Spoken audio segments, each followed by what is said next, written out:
Good morning! So hindi mo na ako haharap for today's video pero silang ihaharap.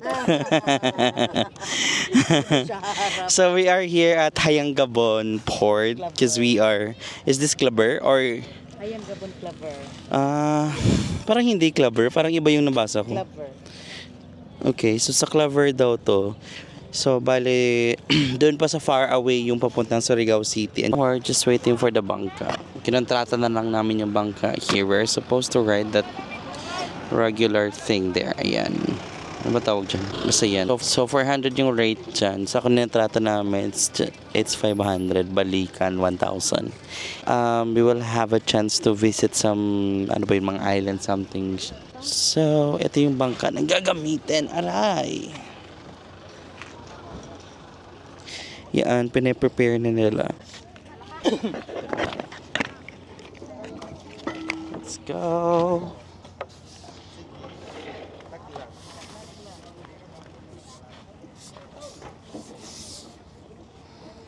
Thank you. Alright. Go, go, go. Good luck. Ako dito.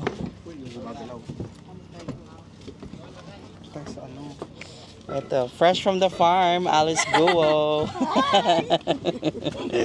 Mag-unwind. Sige, may din mo maya. Para balance ah. Ano tayo magsunod sila? Ay. Go, kuya. Moral support. Yes. Go, go, go. Excited ka na? Gusto mo ba sumama? Hindi. What about you? Yes, super excited. Ayaw mo kasi maligo sa Palawan, di ka naligo sa dagat. Swimming pool ka lang.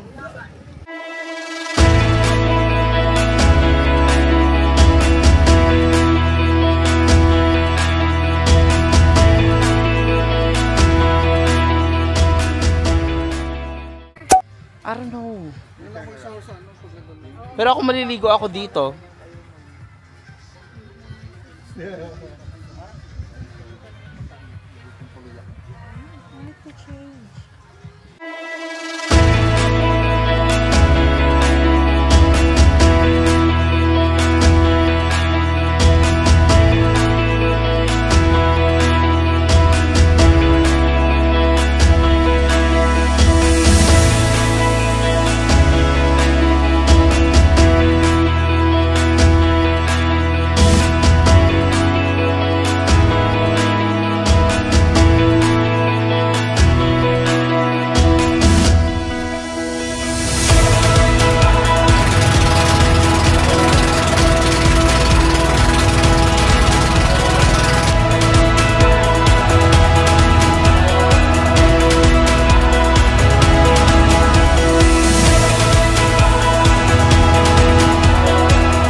So we're here. We're looking for shorts kasi very unexpected lahat naman nangyari because nga kanina, 'di ba? Hindi namin expect na hanggang 12 lang pala yung biyahe from Surigao City to or kung saan kami sasakay dapat going back to Tandag City. So hindi pwedeng pagka namin dito uwi agad. So ayun, we decided to stay here for a night na lang. And guess what? Wala tayong kung anik-anik, 'di ba? Wala tayong mga susuotin na damit and most of us is nagbasa na kanina kasi naligo. Sayang naman kasi nag-visit kami ng dalawang island and then after noon nag-lunch kami then punta na dun sa accommodation. Actually nakilala lang namin siya kanina sa sa pier ng Hayang Gabon. Ayun, nakilala lang namin siya kanina doon. And then ayun, doon na kami nagstay sa bahay niya. So, ang sabi ni Ante, nagstay daw doon sa bahay niya yung anak ni Sylvia Sanchez, yung panganay na anak niya. And then ayun, sa mismong room na kung saan kami nakastay. Kasi isa lang naman yung accommodation niya. Well, it looks really cool. And then natulog lang kami. So 5 PM kami nagising. At anong oras na? 5:54. So, ayun, hanap-hanap pa na ng mga shorts and bili ng mga ibang keme, souvenirs, ganon. And then, let's see kung ano mga pwede pang puntahan. Kasi, we don't know, or we don't really know kung anong mga pwedeng puntahan. Kasi sabi ng kuya driver, we can't go to Magpupungko ngayon kasi malayo daw ata. I don't know kung bakit hindi pwede. So, yun, let's see kung ano pwedeng puntahan ngayon. And, yeah, see you around.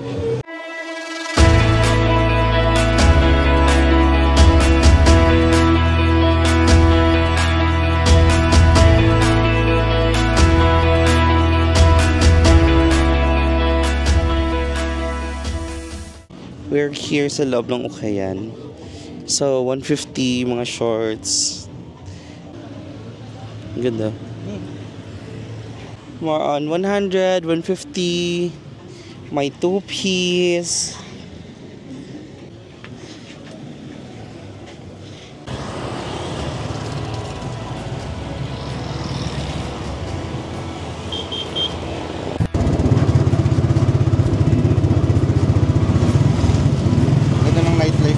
Kaya maghanap-gabi tayo na gano'n.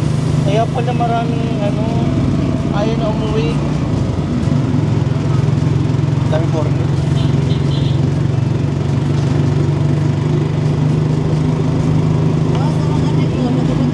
Ganda. Same din yan dun sa kabila. Oo. Mas malaki lang. Mas malaki lang.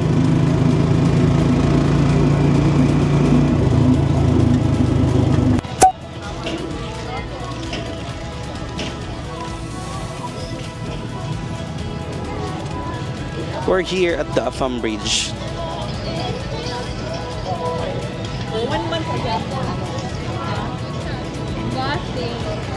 Medyo Haponesa na tayo nakarating dito at nakaalis.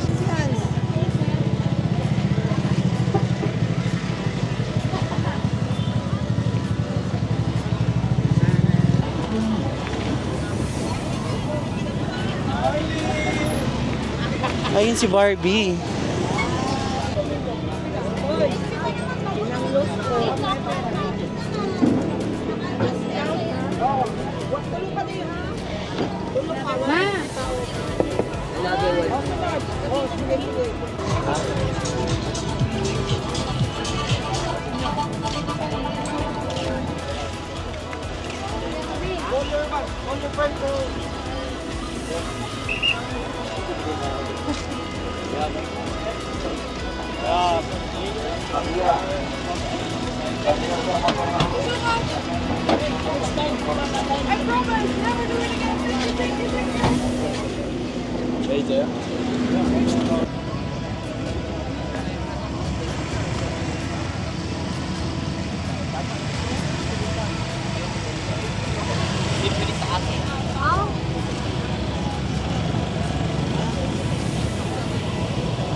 Good morning. We are here at Balay Manlinawan, Purok 3. We're having our breakfast. Today is June 24, 6:35 a.m. So susunduin kami today ng aming tour guide at magtutour tayo sa few destinations kasi hindi kakayanin hanggang 11 a.m. lang tayo dito. And kumakain na si Madam.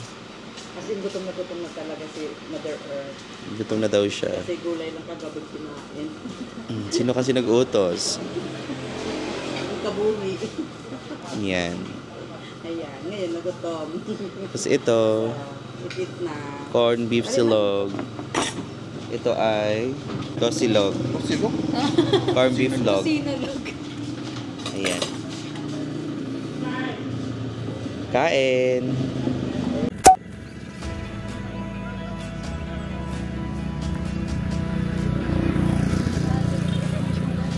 Ganyan ka ba?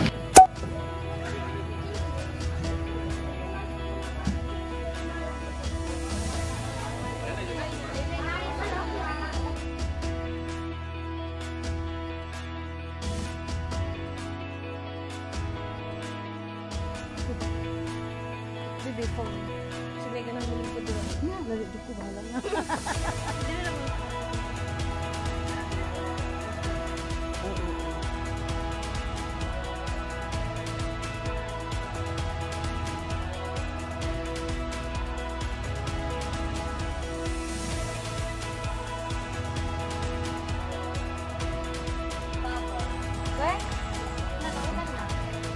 No, don't pray. Tuya-tuya raw ni di man siya makuan, mabaliktad. Di ba, te? Yes. Basta rin lang mo magligo. How's your experience? Grabe, enjoy. Nakakaanuay. Nakakaanuay. Basher! Nakakaanuay. Punta daw kami sa Small Secret Lagoon. Kaya yun, secret tarara. Ticket nga eh. Secret kaya.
So we're here. Consolation daw to dito. Look at that. Pakaganda, nakakaloka.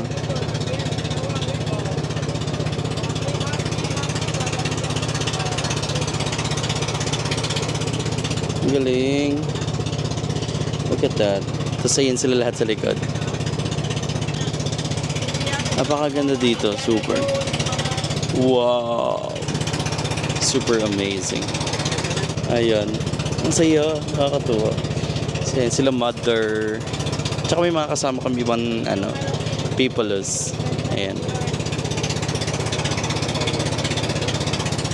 Wow! Ang ganda.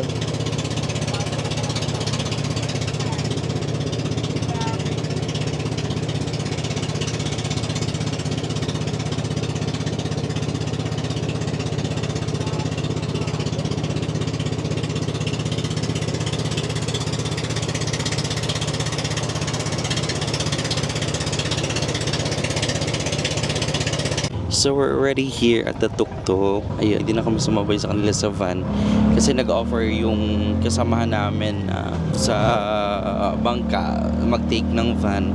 Pero ayaw na namin kasi nakaka-stress sumakay sa van. Para kang binabalibag sa loob ng sardinas. Ang hirap. So nag-tuk-tuk kami kasi medyo subtle lang din yung biyahe. And marami ka pa makikita like this. Ayan yung makikita mo. Diba? Ang ganda. Winner. Wow.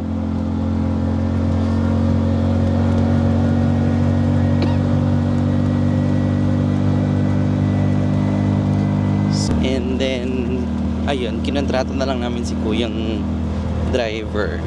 Para 350 per head from Hayang Gabon going to Tandag City. So we don't know kung gaano katagal yung travel, but mag-i-stop muna kami sa Kantilan kasi magla-lunch. Hindi pa kami nakapag-lunch. Gutom na. Nakaluka.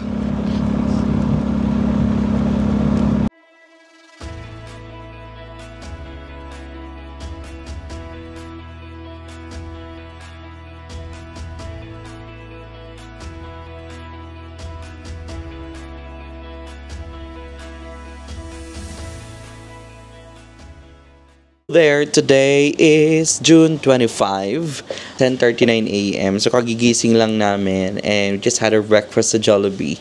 Mas pagod na kapagod kami kahapon. So when we arrive here sa anong oras yun, mga bandang 7, quarter to 8, gano'n. So parang inabot kami ng 3 to 5 hours yata na biyahe or 4 siguro gano'n from Hayang Gabon going back here sa Tandag City. It was pretty smooth. Kasi tulog na tulog ako sa buong biyahe. At sabi ng mom ko, sobrang bilis doon ng takbo ng tuk-tuk na sinakyan namin. So, hindi ko siya naramdaman. So, ginising na lang ako. Nandito na kami sa Tandag City. And then, pag-uwi namin kagabi, no shower na dahil hindi kinaya ng mga peoples. And then, nag-rest kagad. Nag-sleep ng 8 hours. More than 8 hours pala. Kasi kagigising lang. And then, really amazing na naka-visit kami ng Siargao. It was a sponty trip. We don't know what to do. Hindi kami prepared and all that. So far, maganda naman yung experience namin kasi the people in Siargao are very, very accommodating, very warm talaga sila. Especially si Miss Bai na nakilala namin dun sa coffee shop niya, and then siya na rin yung nag-tour sa amin kahapon. So, it was pretty amazing na nakilala namin si Miss Bai. Marami din pala siya makakilala doon. Ang dami na na-visit kahapon. We went to yung coconut something doon, yung view deck. Tapos sa Maasin River. And then, after ng Maasin River na Cloud9. And then, visit namin yung store nila Andy Argenman sa tapat ng Cloud9. Doon lang pala sa labas. So far, wala si Andy doon. Yung anak lang nila, ano ba ito yung name? Basta yun, anak ni Andy. And after nun, umuwi, nagantay kami ng napakatagal sa Dapa Port dahil yung mga kasama namin kahapon medyo matagal. Inantay namin sila and then bumiyahe ng I don't know if it was a risk kasi malakas yung ulan kahapon and then medyo mahangin-hangin, so medyo may waves or malalaking, hindi naman super laki but mafe-feel mo yung wave sa bangka. Ayun. And safe naman kami nakarating. Sobrang ganda ng experience sa Siargao trip kahit sponte lang. So probably in the near future, babalik kami doon. Kasi we would like to experience the northern part ng island. Sana makabalik agad-agad. Alrighty. Thank you so much for watching. Bye!